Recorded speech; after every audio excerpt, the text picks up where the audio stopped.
Welcome to this practice. So this is more of a somatic kind of breath practice, yogic breath practice, known as the humming bee practice or Brahmari breath. And it is when we're going to create like a humming noise and an internal vibration. And I find this practice really interesting because I think it can feel very vulnerable to make this type of noise because it's a very primal noise. It's not like words when we're putting things into a construct that kind of makes sense.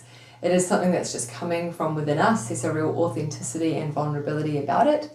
So if it does feel uncomfortable for you, please just take your time. You might even, you can whisper hum, or you can imagine that you're doing it first.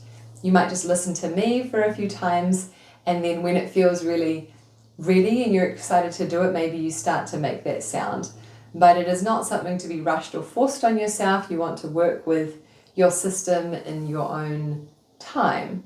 So the way it works is I'm going to find my comfortable seat. I'm obviously sitting in a chair today, but if you'd prefer to be sitting on your couch or on a cushion, anything like that, absolutely fine.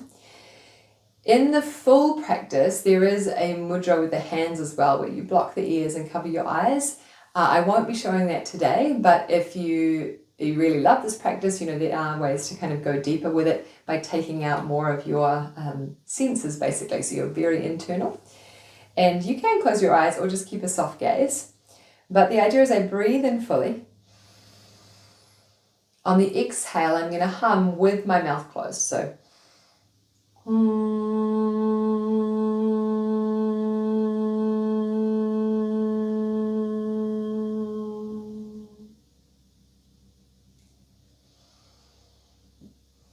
okay, so I'm just making that humming noise the whole time for my exhale, obviously out my nose, until I run out of till I run out of sound and I run out of breath, and then I would inhale.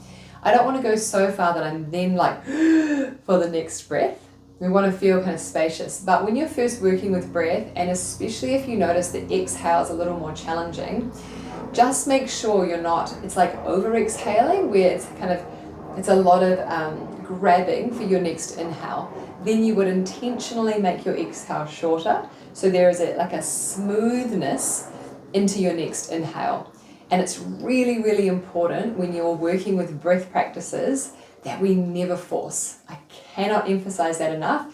You won't get the progress you want if you force. We want it to come from a kinder space, a more compassionate space, a curious space. So the most important things are curiosity, awareness, and compassion. And that definitely applies when working with our breath and everything else. So we'll do it again. We can do it together, and you might make your sound as I make my sound because they're going to be different. You can't do it wrong. It will probably sound different, right? Because yours is going to be authentic to you and mine is authentic to me. So you take a full deep breath in, humming with your mouth closed, breathing out your nose.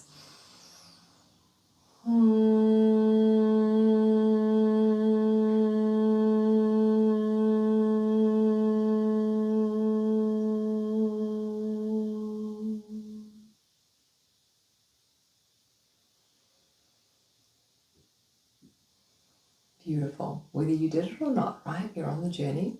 So we're trying to create a little bit of vibration, and the vibration tends to be kind of higher up in the head here, behind the eyes, into the throat. And then it's got a really calming effect for our vagus nerve. That's the idea. So I will do now 3 in a row, just kind of rolling into it. If you want to join me or just listen and start to think about it, you might just be breathing in and out as I do it, as you start to familiarize yourself with the practice. So here we go. I'm going to do 3 in a row. Breathing in.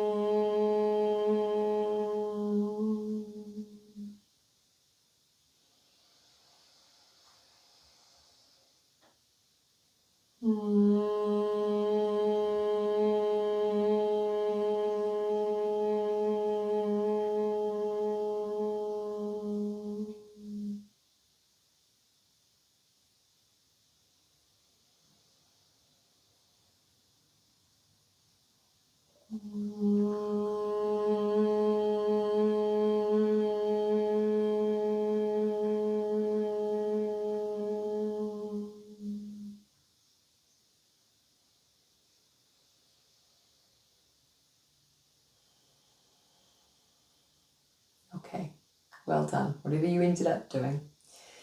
I want to just add on, if you're doing 3 and it again feels like you're out of breath, just take a regular breath in between and then go into another round.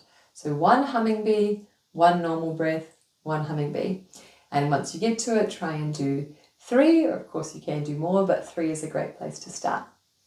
Thank you so much for joining me and sharing the practice.